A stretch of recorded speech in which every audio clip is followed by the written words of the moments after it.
यूँ ज़मीन में बैठकर क्यों आसमान देखता है, पंखों को कुल ज़माना सिर्फ उड़ान देखता है। लहरों की तो फितरत होती ही है शोर मचाने की, मंजिल उसी को मिलती है जो अपनी नज़रों से तूफान देखता है।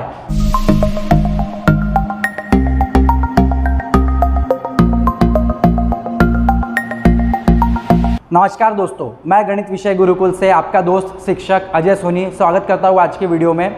आज हम लोग कॉम्प्लेक्स एनालिसिस के सेकंड वीडियो में हम लोग आ गए हैं। सेकंड लेक्चर हम लोग यहाँ पे लेने वाले हैं। आज का लेक्चर बहुत ज़्यादा इंपॉर्टेंट महत्वपूर्ण होने वाला है, क्योंकि आज के लेक्चर में मैं कॉम्प्लेक्स एनालिसिस के बहुत बेसिक कंसेप्ट को डिस्कस करने वाला हूँ, जिसे हम नेबरहुड कहते हैं।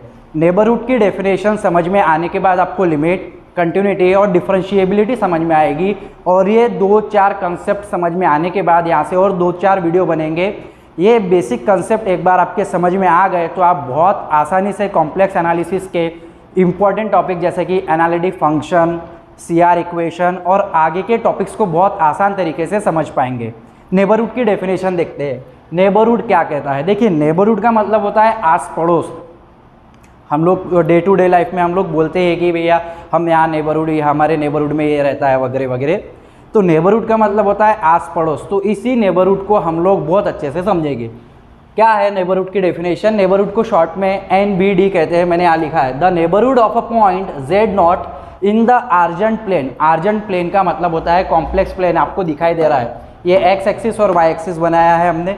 z इक्वल टू क्या होता है सभी को पता है, z इक्वल टू हमारे पास होता है x plus IY। Is that clear? ये हमारे पास कॉम्प्लेक्स नंबर है।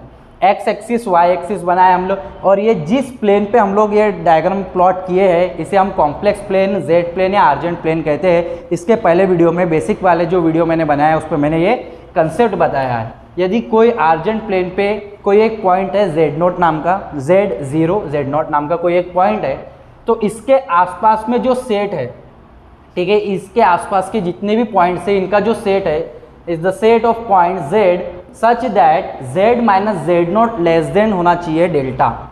डेल्टा एक कोई तो भी पॉजिटिव नंबर है, where delta is the arbitrary small positive number. Here delta is also called as the radius of neighbourhood. इस नेबरहुड की रेडियस को हम लोग डेल्टा से डिनोट करते हैं। डेफिनेशन क्या कह रही है हम लोग यहाँ पे समझ लेते हैं।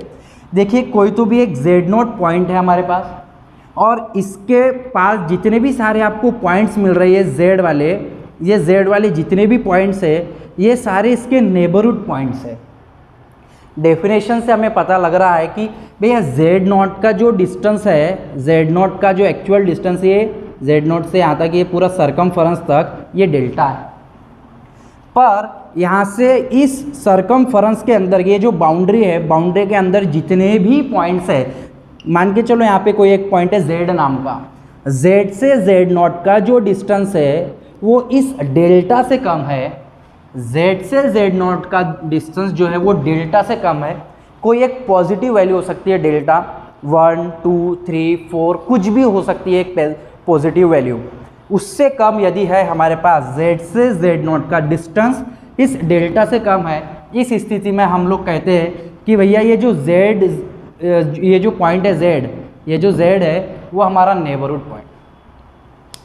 अब यहाँ पे देखिए, इस बाउंड्री, ये जो बाउंड्री आपकी सरकमफरेंस है, एक्चुअल में नेबरहुड जो हम लोग देखते हैं उसे हम ओपन सेट में देखते हैं। ओपन सेट का मतलब होता है कि ये जो हमने डायग्राम बनाई ये कितनी भी बड़ी हो सकती है और कितनी भी छोटी हो सकती है।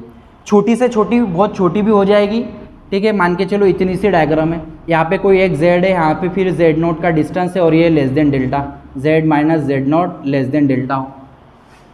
छोटी से छोटी, बड़ी से बड़ी, ओपन सेट है, इसकी बाउंड्री जो है ये ओपन है। हम लोग जब नेबरहुड की बात करेंगे नेबरहुड में, तो हम बाउंड्री के पॉइंट्स नहीं लेते। अगर हम बाउंड्री के पॉइंट्स ले तो वो क्लोज सेट हो जाता है। क्लोज सेट में क्या होता है कि हम बाउंड्री के भी पॉइंट्स को लेते हैं, बाउंड्री के पॉइंट्स इंक्लूड रहते हैं। लेकिन ओपन डिस्क में, ओपन सेट में बाउंड्री के पॉइंट्स हम लोग नहीं लेते, उसके अंदर के इंटीरियर पॉइंट्स की बात करते हैं। ये अंदर के पॉइंट्स है, और इन अंदर के पॉइंट्स का, इन अंदर के मान के चलो कोई एक पॉइंट है, यहाँ पर भी हो सकता है ये वाला पॉइंट, यहाँ से Z0 का जो डिस्टेंस है वो इस डेल्टा से कम होना चाहिए, तब हम उसे नेबरहुड पॉइंट कहेंगे। इसे हम लिखते कैसे, neighbourhood of z naught is equals to z belongs to c का मतलब है complex number such that z minus z naught is less than delta. ये डेफिनेशन है ओपन नेबरहुड की, z minus z naught less than delta. अगली definition अगली diagram देखिए आप यहाँ पे। अगली डायग्राम में हमने एक्स और वाई एक्सिस बनाया है। इसमें अब अगेन हमने यहाँ पे कुछ पॉइंट्स बनाए हैं। एक प्लेन पे हमने एक सरकमफरेंस लिया है। सरकमफरेंस से जेड नॉट की दूरी जो है हमें लेस देन डेल्टा दिख रही है, परंतु यहाँ पे जो एक पॉइंट है पी नाम का, जो कि सरकमफरेंस के मैंने बाहर लिया है, इस पॉइंट से जेड नॉट की जो दूरी है, डिस्टेंस जो है वो कम नहीं है बल्कि ज़्यादा है, इसलिए हमने यहाँ पे ग्रेटर देन डेल्टा निकाला। तो क्या हम इस पॉइंट को नेबरहुड पॉइंट कहेंगे? बिल्कुल भी नहीं। कंडीशन क्या होती है, दो पॉइंट की दूरी, दो पॉइंट का डिस्टेंस लेस देन कोई तो भी पॉजिटिव नंबर होना चाहिए, या फिर जिसे हम लोग डेल्टा से डिनोट करते हैं। किसी किसी बुक में एप्सिलॉन से डिनोट किया है, किसी किसी बुक में आर से डिनोट किया है, small r which is called as radius. अब यहाँ पे कोई एक Z1 पॉइंट लिया है मैंने, यहाँ पे देखिए Z1 पॉइंट जो है वो इसके सरकमफरेंस की बाउंड्री पे आ रहा है, सर्कल की बाउंड्री पे आ रहा है। तो ये जो Z1 से Z0 की दूरी जो है वो इस डेल्टा के बराबर हो गई, इस डेल्टा के बराबर हो गई। Z1 से Z0 की जो दूरी है वो डेल्टा के बराबर हो गई, और Z1 जो है वो बाउंड्री पे आ रहा है। लेकिन ओपन सेट में हम लोग बाउंड्री के अंदर के पॉइंट्स की बात कर रहे हैं। पॉइंट्स जो होने चाहिए वो इस सरकमफरेंस के अंदर होने चाहिए, और उनका डिस्टेंस Z0 के साथ अगर हम ले तो डेल्टा से कम होना चाहिए। परंतु Z1 और Z0 की जो दूरी है वो बराबर डेल्टा के एग्जैक्ट आ रही है। Z1 माइनस Z0 की जो दूरी है वो इक्वल टू डेल्टा हो रही है। इस स्थिति में Z1 जो है वो नेबरहुड पॉइंट नहीं है। ये है क्लोज्ड सेट की डायग्राम। इसमें आप बड़ी आसानी से देख पा रहे हैं बच्चों की, देखो ये जो बाउंड्री है, सरकमफरेंस है, यहाँ पे देखो एक पॉइंट ले लिया मैंने Z, उस बाउंड्री पे ये Z नाम का। आप Z से Z0 की जो दूरी है वो डेल्टा के बराबर हो गई है। तो ऐसी स्थिति में Z माइनस Z0 की जो दूरी है mod of less than equal to delta आ रहा है। तो एक क्लोज सेट है, इसे हम लोग नेबरहुड नहीं कहेंगे। डिलीटेड नेबरहुड क्या होता है, यहाँ पे बहुत इंपॉर्टेंट डेफिनेशन है दो, एक तो है नेबरहुड और दूसरी है deleted neighbourhood. A deleted neighbourhood of a point Z0 का डिलीटेड नेबरहुड हम कैसे निकालते हैं? देखो यहाँ क्या बोल रहा है, is the set of points given by 0 less than mod में Z minus Z0 less than delta. कहने का मतलब क्या है कि यदि मेरे पास एक, मैंने ओपन डिस्क में इसी तरीके से ये जो डायग्राम है यहाँ पे मैंने रिपीट कर दी है, और यहाँ पे कोई तो भी एक पॉइंट है, मान के चलो ये वाला Z है। Z से Z0 का जो डिस्टेंस है वो ऑब्वियसली लेस देन डेल्टा होना चाहिए। लेस देन डेल्टा तो है, लेकिन एक और कंडीशन जुड़ गई है भैया यहाँ पे कि 0 less than Z minus Z0 का डिस्टेंस। यदि ये 0 इस डिस्टेंस से छोटा है तो ये जो डिस्टेंस है Z minus Z0 greater than 0 है। इसको दूसरी भाषा में हम लोग किस तरीके से लिखेंगे, if from a neighbourhood of a point Z0 the point Z0 itself is deleted और excluded। ये जो Z0 नाम का जो पॉइंट है वो खुद यहाँ से निकल जाए, डिलीटेड हो जाए, डिलीट हो जाए, तब हम लोग क्या कहेंगे भैया, ये डिलीटेड नेबरहुड है। अब आप देखिए यहाँ पे जो Z0 नाम का जो पॉइंट यहाँ पर है, ये मैंने पॉइंट हटा दिया तो डायग्राम कुछ इस तरीके से दिख रही है। वो जो पॉइंट, इसको थोड़ा सा हम लोगों ने बड़ा कर दिया, यहाँ पे थोड़ा सा छेद बना दिया है मैंने, एक्चुअल में वो छोटा सा ही है, इस तरीके से एक पॉइंट है, लेकिन आपको समझ में आए इसलिए थोड़ा सा इसको बड़ा कर दिया है मैंने कि भैया ये Z0 है जिसको मैंने हटा दिया है। यहाँ से Z0 हटा दिया तो Z0 0 कब होगा, Z0 जब ही 0 होगा जब Z0 से Z0 का डिस्टेंस देखा जाए, Z0 से Z0 का डिस्टेंस ही आपको 0 देगा। कहने का मतलब जब z0 हटेगा तब हमारे पास 0 आएगा, और उस 0 डिस्टेंस से ऊपर और डेल्टा से नीचे इतने भाग में, ये बीच वाले भाग में देखें, ये बीच वाला भाग, ये आपका डिलीटेड नेबरहुड है। इस बीच वाले भाग में जितने भी पॉइंट्स है, the set of points given by इसके 0 और डेल्टा के बीच में, ये 0 है, ये डेल्टा है, 0 से ऊपर डेल्टा से नीचे, 0 से डेल्टा के बीच के जो पॉइंट्स है वो डिलीटेड नेबरहुड है। सिंपल हम लोगों ने यहाँ पे क्या किया, z0 को हटा दिया, z0 ये जो पॉइंट है इसी को मैं हटा देता हूँ, यहाँ से डिलीट कर देता हूँ, निकाल देता हूँ, तो डिस्क में छेद पड़ जाएगा और वो डिस्टेंस z0 से z0 का डिस्टेंस ही 0 है, तो z0 को ही हटा देंगे अपन, वही कह रही डेफिनेशन, z0 को हटा दिया तो 0 से डेल्टा का बीच का भाग वो आपका डिलीटेड नेबरहुड है। तो दो डेफिनेशन नेबरहुड और डिलीटेड नेबरहुड हम लोगों ने देख लिए। यहाँ पे क्या होता है, z से z0 की दूरी लेस देन डेल्टा होना चाहिए।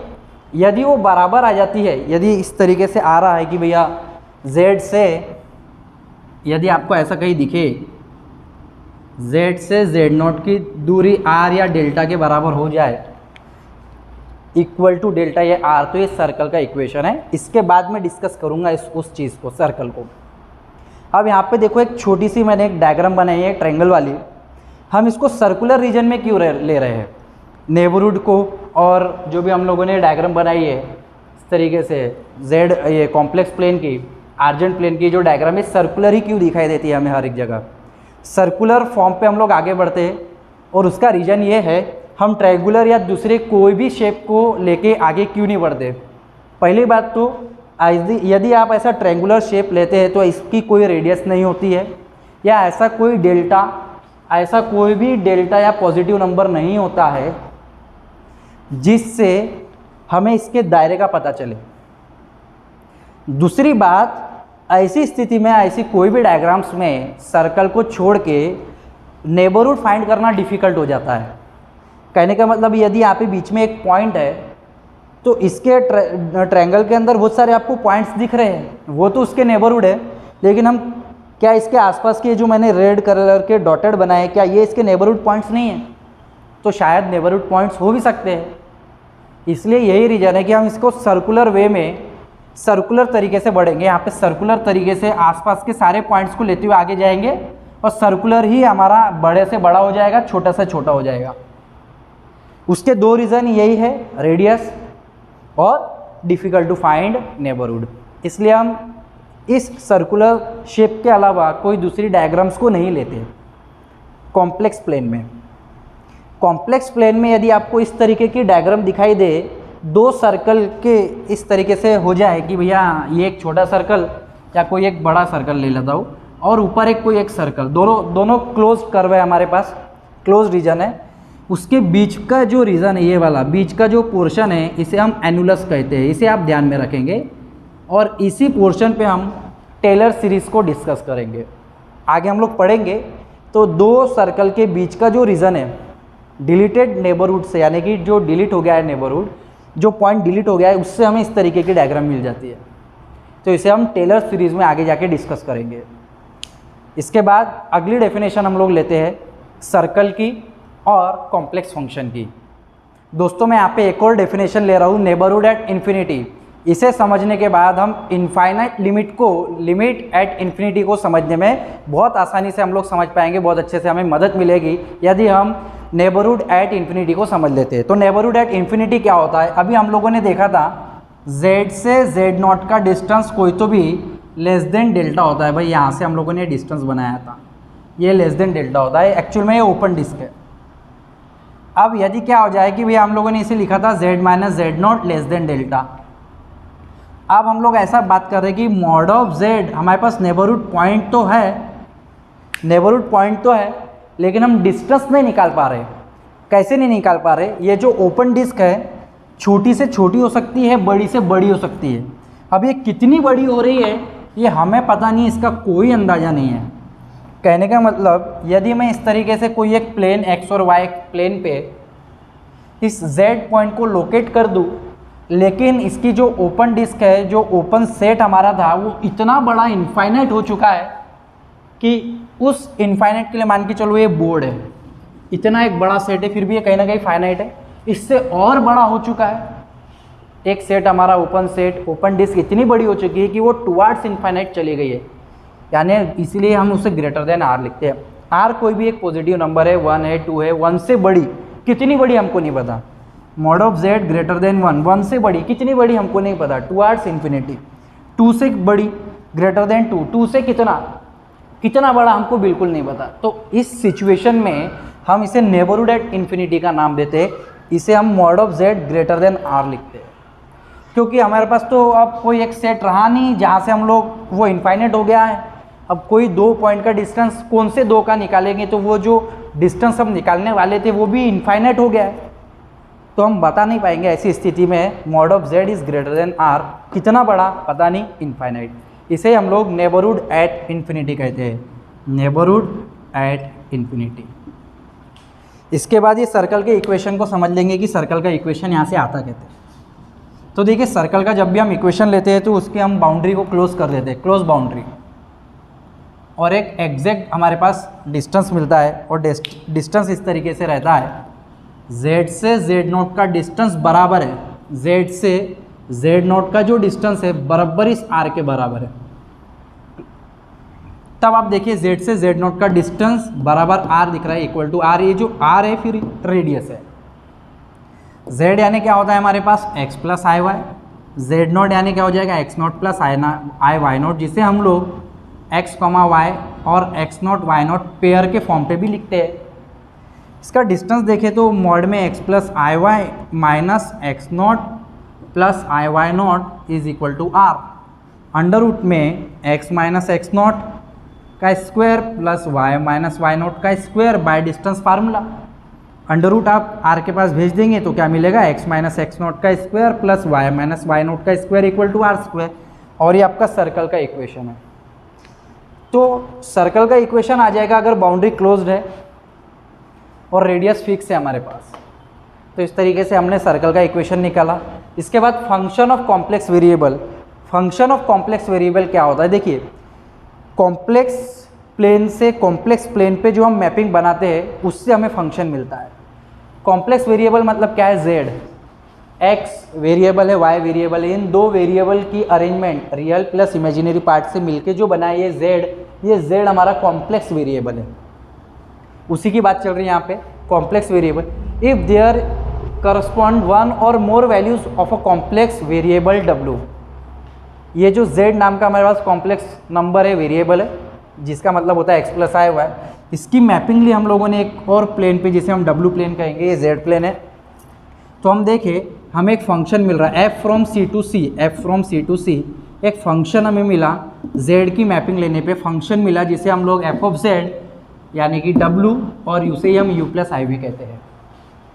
वेयर ये जो u और v जो है आपके, u is the function of x and y, also v is also function of x and y, और ये जो x और y जो एक्चुअल में है वो रियल पार्ट का मतलब ये नहीं कि भैया y रियल है लेकिन i के साथ आ रहा है इसलिए वो इमेजिनरी है, रियल वैल्यूज़ है। जैसे आप देखें 2 प्लस 3i को, तो 2 भी रियल है और 3 भी रियल है, ये रियल पार्ट है और i के साथ आने वाला फिर ये इमेजिनरी पार्ट है। तो यही आपका फंक्शन है f of z equal to w equal to u plus i v, और यहाँ पे लिखा है 1 और more values of a w, z की कोई भी वैल्यू के लिए हमको w की कोई एक वैल्यू मिले, एक से ज़्यादा वैल्यू मिले, या कोई भी वैल्यू मिल रही है यदि हमारे को, तो वो हमारा फंक्शन कहलाता है। तो इसे समझने के लिए यहाँ पे और 2 डेफिनेशन छोटी छोटी लिखी है ताकि बहुत अच्छे से अपन को समझ में आ जाए। पहली है w is said to be single valued. Single valued function हम लोग कब कहेंगे, किसी w को, w का मतलब है f ऑफ z। ये जो ये फंक्शन है आपका ये सिंगल वैल्यूड है या फिर इसे हम यूनिफॉर्म कहते हैं। ऐसा कब होगा, जब if for a given value of z की किसी एक वैल्यू के लिए हमें we get only 1 value of w की हमें एक ही वैल्यू मिले। फॉर एग्जाम्पल w की वैल्यू कैसे मिलेगी, देखो z की कोई एक वैल्यू, z की अगर आप वैल्यू ले रहे हो 2, यहाँ पे लिखा है मैंने जेड स्क्वायर, तो 2 का स्क्वायर कितना हो जाएगा, जेड स्क्वायर 4, एक ही वैल्यू मिली डब्लू की। 3 ले रहे हैं तो 3 का स्क्वायर यानी 9 हो जाएगा, यदि हम 3 ले रहे हैं तो वो 9 हो जाएगा। 10 ले रहे हैं तो 100 हो जाएगी, एक ही वैल्यू मिलेगी अपन को, है ना। और W इक्वल टू 2Z ले रहे हैं, 2Z, Z की वैल्यू मान के ले लो, मैंने 5 ले ली, 5 यहाँ पे रख दो, 5 × 2, W की वैल्यू मिली आपको 10, और ये 5 का स्क्वायर करेंगे तो कितना मिल रहा है, 25, एक ही एक वैल्यू मिल रही है, तो इसे हम सिंगल वैल्यूड फंक्शन कहेंगे। अगली definition, W equal to f of z is said to be multiple valued, multi valued, multiple valued, many valued function, इसे हम कहेंगे कब, जब हमें z की कोई एक वैल्यू के लिए, if for a given value of z we get more than one value of w, एक से ज़्यादा वैल्यू अपन को w की मिले तब हम उसे multi valued, many valued function कहते हैं। कैसे, समझ लीजिए, जैसे z का पावर 1/2, z का पावर 1/3। यदि मैं उदाहरण के तौर पर लूँ कि z की वैल्यू मैं मान के चलता हूँ, ले लेता हूँ 100, z की वैल्यू ले लेता हूँ 100, तो इस z का मैं यदि 1/2 यानी रूट लूँ z का रूट, तो वो क्या आएगा, +-10, तो 2 वैल्यू आ गई, z का पावर 1/2 यानी w की 2 वैल्यू आ गई ना, एक प्लस में एक माइनस में, तो मल्टी वैल्यू, एक से ज़्यादा वैल्यू आ रही है। वैसे 1/3, 1/4, तो इस तरीके से जो फंक्शन मिलेंगे w के, वो एक से ज़्यादा वैल्यू देंगे, और इस तरीके जो फंक्शन है वो एक ही वैल्यू देंगे। आई होप कि आपको समझ में आ गया होगा कि फंक्शन ऑफ कॉम्प्लेक्स वेरिएबल क्या है। आज के लेक्चर में हम लोगों ने बहुत सारी डेफिनेशन को डिस्कस किया है, जो कि बहुत इंपॉर्टेंट है आगे के लेक्चर्स को समझने के लिए, लिमिट, कंटिन्यूटी और डिफरेंशिएबिलिटी को समझने के लिए। Neighbourhood, deleted neighbourhood, neighbourhood at infinity, उसके बाद हमने सर्कल का इक्वेशन देखा, और लास्ट में हम लोगों ने देखा कि फंक्शन क्या है, फंक्शन किसे कहते हैं, और फंक्शन के भी 2 प्रकार हम लोगों ने यहाँ पे देखे। सिंगल वैल्यूड, कई बार बच्चों को कन्फ्यूजन रहता है कि सिंगल वैल्यूड यानी क्या है। याद रखिए, जब भी हम पूरे के पूरे कॉम्प्लेक्स एनालिसिस को पढ़ेंगे, तो उस कॉम्प्लेक्स एनालिसिस के पूरे भाग में जब भी आपको सिंगल वैल्यू या सिर्फ फंक्शन दिखाई दे रहा है कि हम उसे फंक्शन कर रहे हैं, function F of z is analytic या फंक्शन फलाना ठिकाना, तो उस फंक्शन में बात हो रही है सिंगल वैल्यूड की। यदि कहीं पे डबल मल्टी वैल्यूड या मैनी वैल्यूड आता है तो स्पेशल वहाँ पे लिखा जाएगा। यदि कोई थ्योरम में, कोई भी एग्जाम्पल में सिर्फ फंक्शन की बात हो रही है तो वो सिंगल वैल्यूड ही है। हम पूरे चैप्टर में, पूरे कॉम्प्लेक्स एनालिसिस में सिंगल वैल्यूड को ही डिस्कस करेंगे। बहुत कम है जहाँ पे हम मल्टीपल या फिर मैनी वैल्यूड को डिस्कस करेंगे। 99% हम इसके साथ जाएंगे, और आगे के लेक्चर्स आपके ईजी होते चले जाएंगे जितना आप बेस मजबूत करते चले जाएंगे। उम्मीद है मुझे आज का जो लेक्चर मैंने लिया है आप सभी को पसंद आया होगा, समझ में आया होगा। यदि आपको आज का लेक्चर समझ में आया है तो ज़्यादा से ज़्यादा वीडियो को शेयर कीजिए, ज़्यादा से ज़्यादा विद्यार्थियों तक पहुँचाइए, क्योंकि मेरा मानना है, हमारा मानना है, ज्ञान जो है बांटने से बढ़ता है। मिलेंगे अगले वीडियो में। जय हिंद, जय भारत, वंदे मातरम साथियों। Thank you so much.